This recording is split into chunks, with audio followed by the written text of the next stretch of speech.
Salut les fourmis, j'espère que vous portez tous bien. Aujourd'hui, votre WOD, ça va être un enchaînement de 4 Tabata. On va faire 1 minute de repos après chaque Tabata. Le Tabata, pour rappel, c'est 8 intervalles, 20 secondes de travail, 10 secondes de repos. Le but, ça va être de faire un maximum de répétitions sur chaque passage. Chaque Tabata, ça va être alterné entre 2 exercices, du coup, ça fera 4 passages sur chaque. Premier Tabata, on va alterner entre 2 exercices, les burpees et les sit-ups. Les burpees, vous les connaissez tous, mais je vais vous remontrer. On pose les mains au sol, on envoie les jambes, on va s'allonger, on se relève et on saute. Si avec la fatigue, ça commence à devenir dur, pour continuer à faire un maximum, on pose les mains, on peut descendre une jambe après l'autre, on revient une jambe après l'autre et on saute. Niveau encore plus facile, si les burpees c'est trop dur ou si vous êtes blessé, des up and down. On ouvre les jambes, on revient et on se redresse sans sauter. Ça, c'est pour le premier exercice. Deuxième exercice, les sit-ups. Sit-up, les pieds serrés ensemble, l'un contre l'autre. On les rapproche du bassin, on va s'allonger, on touche les mains derrière la tête, on envoie fort et on se redresse. Deuxième Tabata, on va alterner entre les climbers et le gainage à l'envers.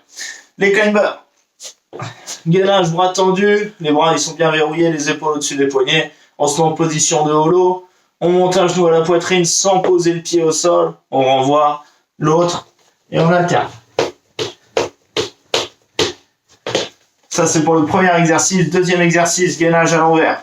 Le gainage à l'envers, on tire les épaules en arrière, on serre les omoplates dans le dos. On laisse pas les fesses tomber et on va pas non plus chercher d'hyperextension. On reste le dos bien droit, jambes tendues. Si c'est trop dur, on ramène les pieds sous les genoux et on fait le pont. Troisième Tabata, double under et kettlebell swing. Les double under, on prend sa corde et on essaie de faire un maximum de double under. Si c'est trop dur, on fait un simple, un double, on essaie de faire le maximum de doubles pendant le passage. Si on n'arrive pas à faire des doubles, on peut faire juste des simples. Si vous n'avez pas de corde, deux solutions, des jumping jacks ou des double taps. On saute et comme si on avait une corde, sauf qu'on tape juste sur les cuisses au lieu de faire 2 tours de poignet. Deuxième exercice, kettlebell swing. Les kettlebell swing, si vous n'avez pas de kettlebell ou pas d'halter pour remplacer les kettlebell, vous pouvez prendre un sac à dos. Vous remplissez bien le sac à dos entièrement pour éviter que quand il est au-dessus de la tête, le poids redescende dans le sac.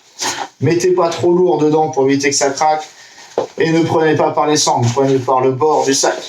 Les swings, on pousse les fesses loin derrière, on va fort avec les hanches au-dessus de la tête. Faites gaffe qu'il n'y ait rien au plafond pour éviter de casser les dents. Et on termine dernier Tabata avec un petit Tabata sur les abdos. On alterne entre eux. Un passage, gainage sur un côté, l'autre passage, gainage sur l'autre. Si c'est trop dur, le genou de la jambe vers le sol et on pousse bien les hanches en l'air. Ça, c'est pour le premier exercice. Deuxième exercice, des V-up alternés. Les V-up alternés, on s'allonge, position de holo, un coup à droite, un coup à gauche. Si c'est trop dur, tuck up, on ramène à la poitrine et on va chercher les chevilles. Voilà, c'est tout pour aujourd'hui. Pensez à regarder la description de la vidéo pour avoir le warm-up. N'oubliez pas que le Tabata, pour que ce soit efficace, c'est effort maximum sur chaque passage, il faut vraiment rien garder. Et n'oubliez pas de télécharger une application pour faire timer pour ceux qui n'en ont pas. Salut les fourmis!